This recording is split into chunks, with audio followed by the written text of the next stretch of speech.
Alright guys, so in this video, we'll be discussing how to capture user input using form. And the form tag to create forms is form. Yan. Now, the action is where the data will be sent, but since wala pa tayong backend programming, this is purely HTML, hindi na natin siya kailangang mag-pay attention dyan. Right? So, ano yung nilalagay sa form? Well, usually it's an input of type text. Yan.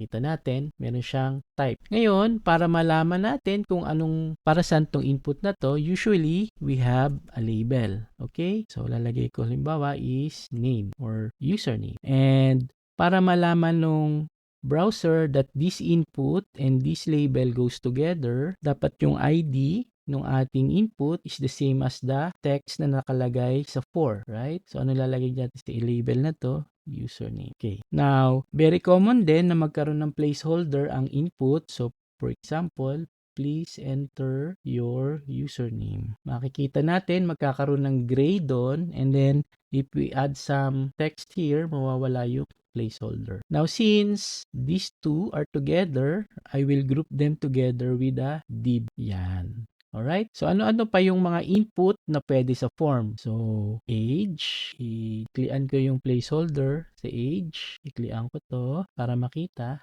Yan. Now, kung napapansin nyo, yung age pwede rin ang text. No?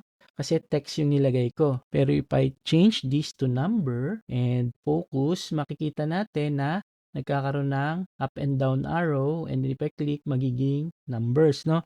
And hindi nakikita sa screen, pero if I try to click on any of the non-number like characters, hindi siya pwedeng tanggapin nung age kasi nga siya ay number. So that's very good. Ano pa yung pwede nating input? So, ang isang pwede nating gamitin would be something called an option. So, lalagyan ko dito, CSS, input, type radio, or type checkbox. Tapos, ang ID would be CSS. Yan. And, ang mangyayari dyan, this is a checkbox. So, pwede nating i-check and uncheck. Now, since yung label and yung input is together, kasi pareho yung for and yung ID, I can click on the text and makikita natin na nagche-check and uncheck, right? So, since ito ay checkbox, pwedeng marami tayong checkbox. Like, for example, Python and PHP. So, lagay natin dito, Python, okay, so CSS, Python, PHP. Now, in order to have a default na may check, for example, gusto natin na naka-check na agad yung CSS dyan, ilagay natin dito ay check. So, at load ng screen, naka-check na agad si CSS. Now, pwede nating lagyan to ng name, tapos programming, in order to bind all three together. Ibig ko sabihin, Python. Ibig ko sabihin, all these three belongs to programming, right? Okay. So, bakit nilalagyan ko ng name? Mapunta tayo sa isa pang input. Lagyan ko dito, what is your hobby? So, label, let's say bike, tapos input of type radio, and then ID is bike. Okay? What is your hobby? Pili daw siya bike or car or motorcycle. Car and motorcycle. Ngayon, kung mapapansin nyo to, pwede ko rin siyang i-check, no? Pare-pareho. Why? Kasi wala siyang name. Hindi alam nung ating browser na itong mga ito is belonging to one set of choices. So, lagyan natin siya ng name. Mapapansin natin ang kanyang kaibahan. So, pare-pareho na ng name, no? So, if I click on one, bike, car, motorcycle. So, if I click on bike, and then if I click on car, lilipat yung check kasi isa lang ang pwedeng naka-check sa radio button. Right? Pero, alam ng browser na they belong with each other. So, dito kasi hindi apparent dito sa checkbox kasi pwede nga naman na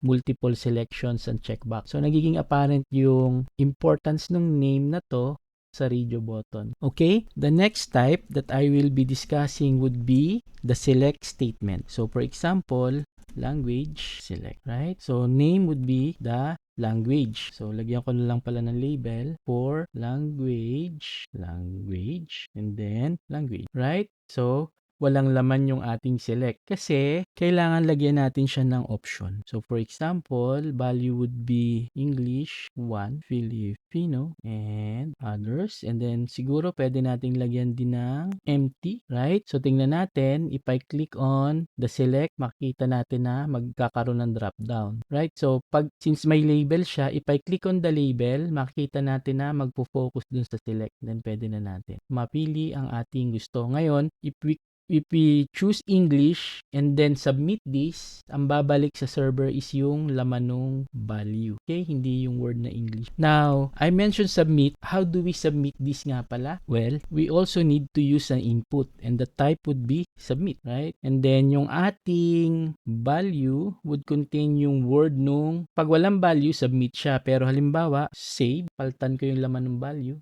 magiging save. O nga pala, balik tayo. If you want something na pre-selected dito sa ating checkbox, pwede nating lagyan ng attribute na check. Okay? So, lagyan natin to ng check. Pareho. Yon. So, at page load, naka-check na siya. O how about this? Dito rin, check din ang pwedeng gamitin. Halimbawa, si motorcycle, yung ating pre-selected. Ayun. Or how about naman dito sa select? Well, instead na check, we can use select or selected yun, right? So, pre-selected na yung Filipino as our language. And then, if we click on save, so, kanina may action dyan, ano? So, action, halimbawa, form handler .html. If I click here, kung titingnan natin, yung URL napunta dun sa formhandler.html. Okay, since wala naman tayo no, nagkaroon ng error. So, I'm just showing you guys na kapag nag-input ka, dun siya pumupunta kung saan in-specify nung form yung action. Alright, I hope you got all that. Medyo madami-dami yan. So, maybe slowly review this and see you on the next episode.